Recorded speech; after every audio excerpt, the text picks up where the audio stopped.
Hello बच्चों। आज बेटा हम टाइप नंबर 1 करेंगे, चैप्टर नंबर 4 का। ठीक है, देखिए बेटा ये टाइप क्या कहता है। सॉरी, पहले हम क्या करते हैं, थोड़ा सा कंसेप्ट समझते हैं। Linear equation in two variable का मतलब क्या है। देखिए, जब कभी भी कोई इक्वेशन इस फॉर्म में लिखी हो, a x plus b y plus c equal to 0, इसके अंदर ए बी सी तो हमारे हैं कांस्टेंट। ठीक है, हिंदी में बोलते हैं इसको अचर। जबकि हमारा x और y जो है इसमें क्या है, वेरिएबल। हिंदी में हम बोलते हैं इसको चर। तो चर कितने आ रहे हैं इसमें, दो, इसीलिए इसका हिंदी नाम देखो दो चर वाली रेखीय समीकरण। रेखीय समीकरण मतलब अगर हम इसके x की वैल्यू रखें, y की वैल्यू निकलती जाएंगी। अगर 4 पॉइंट, 5 पॉइंट, 2 पॉइंट हम ले लें, उससे जो हमारा ग्राफ बनेगा, जो हमारा डायग्राम बनेगा, वो हमेशा क्या होगा, एक सीधी रेखा होगी, इसलिए रेखिक समीकरण। तो मतलब समझ में आ गया, इंग्लिश में समझ लो लीनियर इक्वेशन। लीनियर इक्वेशन मतलब एकदम सीधी सीधी रेखा। ठीक है, और वो भी किसके द्वारा, दो वेरिएबल्स के द्वारा। कितने वेरिएबल्स आ रहे हैं इसमें, दो, एक्स और वाई। तो समझ में आ गया। अगर इस इक्वेशन को कोई बंदा हमारा ऐसे लिख देता है, ऐसे, तो भी ये लीनियर इक्वेशन ही कहलाएगी इन टू वेरिएबल। क्यों, देखो वेरिएबल तो दो जा रहे हैं, लीनियर है। जब इसका ग्राफ बनाएंगे तो हमेशा क्या आएगी, एक सीधी रेखा आएगी, इसलिए ये linear equation in two variables. समझ में आ गया यहां तक। चलिए अब देखो पहला क्वेश्चन बनता है इसमें। जैसे मान लीजिए पहला क्वेश्चन बन जाएगा कि अगर मान लीजिए कोई इक्वेशन हमें दे दी 3x plus 2y equal to 7। अब इसमें कहा कंपेयर, तुलना करनी है हमें a x plus b y plus c equal to 0 से, then find a b c. ये हमारा पहला क्वेश्चन बन गया, जो कि हमारी एक्सरसाइज 4.1 के अंदर है। ऐसे उसमें करीबन करीबन लगभग 6-7 पार्ट दे रखे हैं क्वेश्चन नंबर 2 के अंदर। उसमें ये पूछा है कि एबीसी के, ठीक है, उसके सारे पार्ट्स आप अपने आप कर लेना कॉपी में। ठीक है, अभी मैं एक में समझा देता हूं। अगर मैं इससे कंपैरिजन करूंगा तो इक्वल टू में क्या आ रहा है, जीरो। तो इक्वल टू में जीरो लाना है, तो देखो बेटा मैं क्या कर सकता हूं, 3x को ऐसे लिखा रहने दिया, 2y को इधर लिखा रहने दिया, और ये जो 7 प्लस का आ रहा है इसको इधर लेके आ गया, जिससे कि मेरे इक्वल टू में क्या आ जाएगा, जीरो। अब मैं इससे तुलना करूंगा, इससे तुलना की मैंने, तो अब हर बच्चा मेरा बता सकता है सर ए की जगह तो 3 आ रहा है, बी की जगह सर 2 आ रहा है, और सी की जगह सर -7 आ रहा है, विद साइन लेना। बस हो गया क्वेश्चन नंबर 2, एक्सरसाइज 4.1 खत्म। एक क्वेश्चन लैंग्वेज का दे रखा है। लैंग्वेज के क्वेश्चन सारे के सारे मैं लास्ट वाले वीडियो में कराता हूं, जैसे कि वो समझ में आ जाए। वैसे मैंने वीडियो एक बना दिया था सभी लैंग्वेज के क्वेश्चंस का, ठीक है, उसे मैं जिस दिन टाइम मिलेगा उस दिन डाल दूंगा इसमें। ठीक है, चलिए, तो ये फर्स्ट क्वेश्चन समझ में आ गया। सेकंड क्वेश्चन कैसा हो सकता है इसका, ये सेकंड है। ठीक है, ये कह रहा है कि हमें 4 सॉल्यूशंस निकालने। ये अब आ गए हम 4.2 पे, 4 सॉल्यूशंस निकालने, निकाल देते हैं इन दोनों के। पहला हमने फर्स्ट का लिया, सॉल्यूशंस मतलब हल। हल कैसे निकालते हैं वो देखो।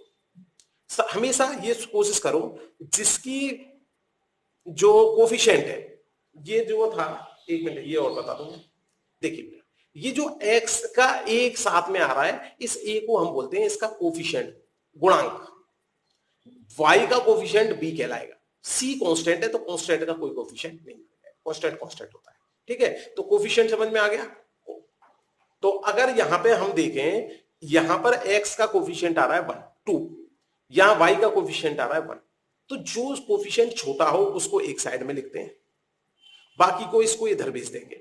ये 2x प्लस का है, इसको इधर भेज दिया तो माइनस का हो गया। अब यहां पर अपनी मर्जी से x की वैल्यू रखते जाओ, y की वैल्यू मिलती जाएगी। ठीक है, क्योंकि 4 सॉल्यूशन निकालने हैं, कोई से भी 4 सॉल्यूशन निकाल सकते हैं, ये जरूरी नहीं है आपके आंसर से मैच करे आपका आंसर। हो सकता है मैं 0 से निकालूं, उसने 0 से नहीं निकाला हो आंसर। अगर मैं x की जगह 0 रख दूंगा, सबसे पहले तो क्वेश्चन को, इस वाली इक्वेशन को दोबारा से उतारो। अब x की जगह 0 रख दो, 0 का किसी से मल्टीप्लाई करेंगे तो 0 आ जाएगा, 7 में से 0 माइनस करेंगे तो 7।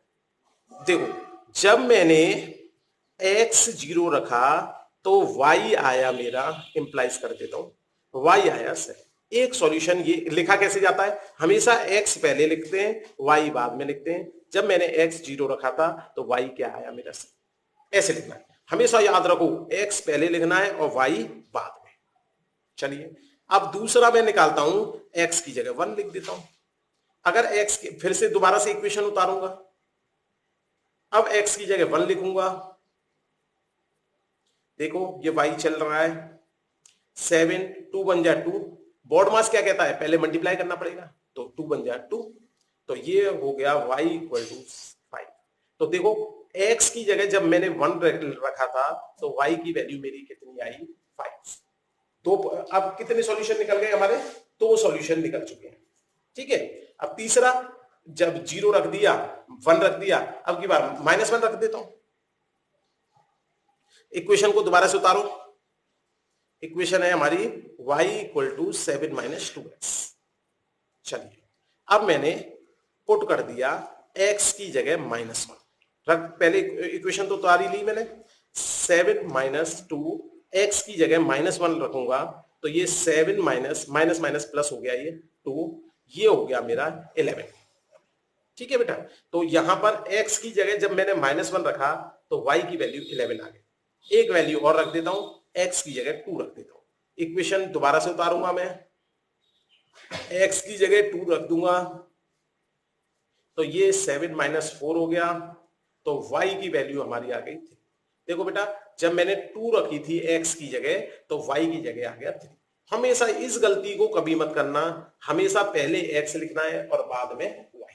कभी भी ऐसा मत कर देना y पहले लिख दो तो मामला खराब हो जाएगा। पुट किसी की वैल्यू करो, लेकिन लिखना हमेशा x पहले और y बाद, कभी भी वो नहीं करना। चलिए, अब देखिए हमने क्या किया, इसका चारों सॉल्यूशंस को एक साथ लिख देते हैं। फर्स्ट 2 सॉल्यूशंस हमारे आए थे 0, 7, सेकंड आया था 1, 5, थर्ड आया था, लिखने का तरीका देख लो, ब्रैकेट कौन सा वाला लगा रहा हूं मैं, इसी तरह से आपको लिखना है, और 2,3 लिखने में चेंज नहीं करना आपको। ठीक है, चारों सॉल्यूशंस हमारे, इसी तरह से सेकंड पार्ट करना है। सेकंड पार्ट में क्या है, ये पाई दे दिया तो पाई के फॉर्म में ही छोड़ देंगे, घबराना नहीं है। तो मैं चारों सॉल्यूशन इसी पेज पे कर देता हूं, यहीं पे। चलिए, तो पहले मैं इक्वेशन उतार देता हूं बस, pi x plus y equal to 0, pi x plus y equal to, sorry 9 है बेटा, ये pi x plus y equal to 9, pi x. 4 solution निकालने, 4 बार इक्वेशन उतारनी पड़ेगी, इसलिए मैंने चारों बार एक ही बार में उतार दिया। अब देखो जरा मेरे पे, अगर मैं सबसे पहले x की जगह में रख देता हूं 0, पहले इक्वेशन को बढ़िया बना लेता हूं, इसको मैं बना सकता हूं y equal to 9 minus pi x, ये प्लस का है, इसको इधर भेज दिया। ऐसे ही इसको बना लेते हैं, सेम बनेगी। ठीक है, pi x y equal to 9 minus pi x, तो y equal to 9 minus pi x. अब मैंने रखा x की जगह 0, तो ये बन गया मेरा 9 माइनस पाई इंटू 0। किसी का 0 से मल्टीप्लाई करते हैं तो क्या आता है, 0। तो और 9 में से 0 माइनस करोगे तो कितना आ जाएगा, लिखेंगे, पॉइंट लिखेंगे। तो भाई जब मैंने x की जगह 0 रखा था तो y की जगह 9 आया।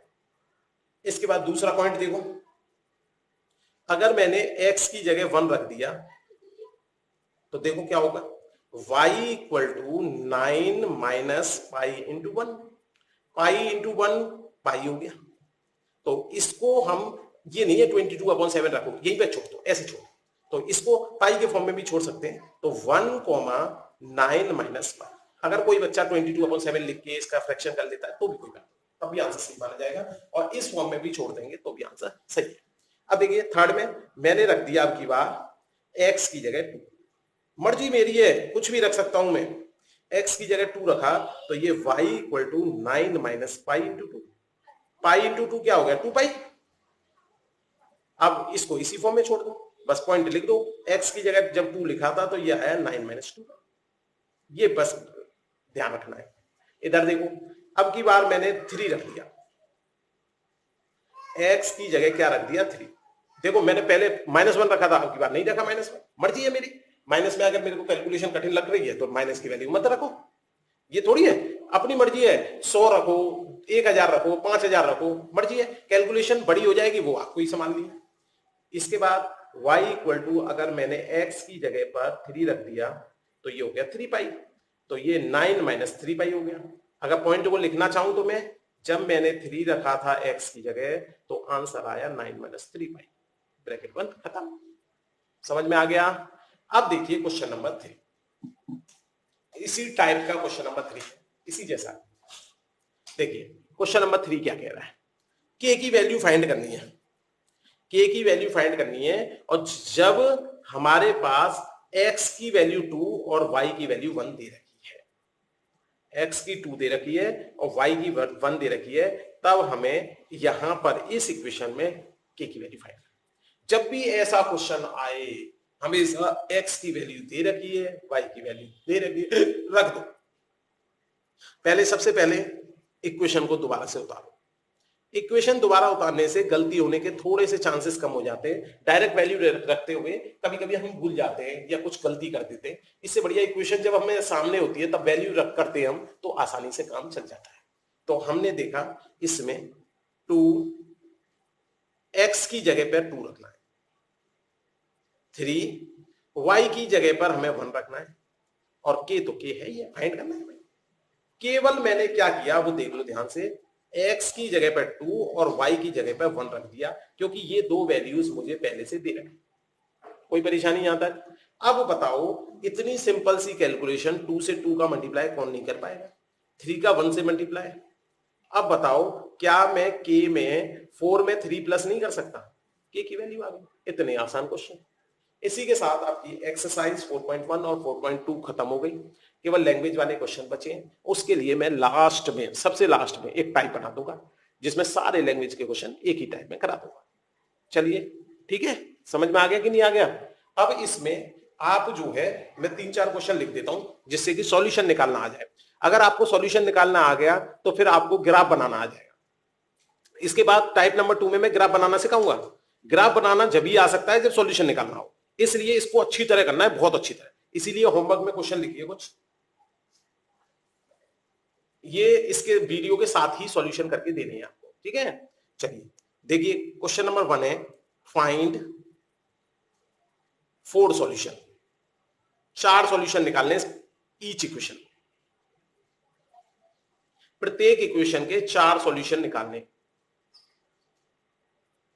देखिए पहला x plus y equal to 7। अगर ये सारे क्वेश्चंस कर लिए तुमने, मैं सारे जितने टाइप बन सकते हैं वो सारे करा देता हूं इसी में, मतलब सॉल्यूशन वाले, मतलब जितनी फॉर्म बन सकती है वो फॉर्म के। तो इसके कितने सॉल्यूशन निकालने हैं आपको, 4। बी माइनस वाला लो एक, इसमें एक स्टार्टिंग में माइनस वाला लो,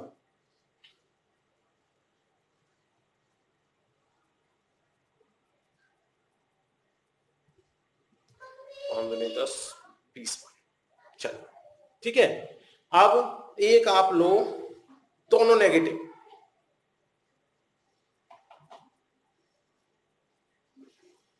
ये इसका सॉल्यूशन निकालिए।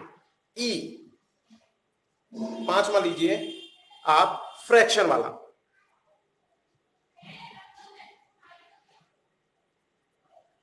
फ्रैक्शन वाले में कुछ नहीं करना, पहले थोड़ा सिंप्लीफाई करके मैं बता देता हूं, हो सकता है आप घबरा जाओ। देखो मैंने फ्रैक्शन की प्लस माइनस सिखाई है, एक वीडियो डाली थी उसमें मैंने फ्रैक्शन की सारी कैलकुलेशन सिखाई थी।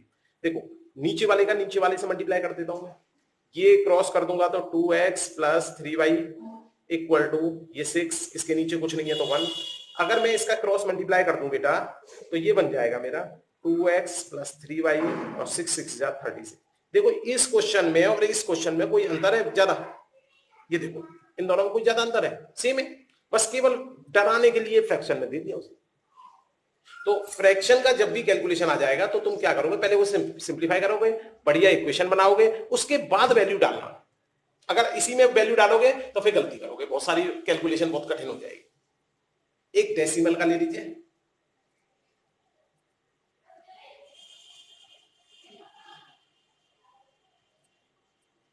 डेसिमल के में भी क्या कर सकते हो आप, 1.2।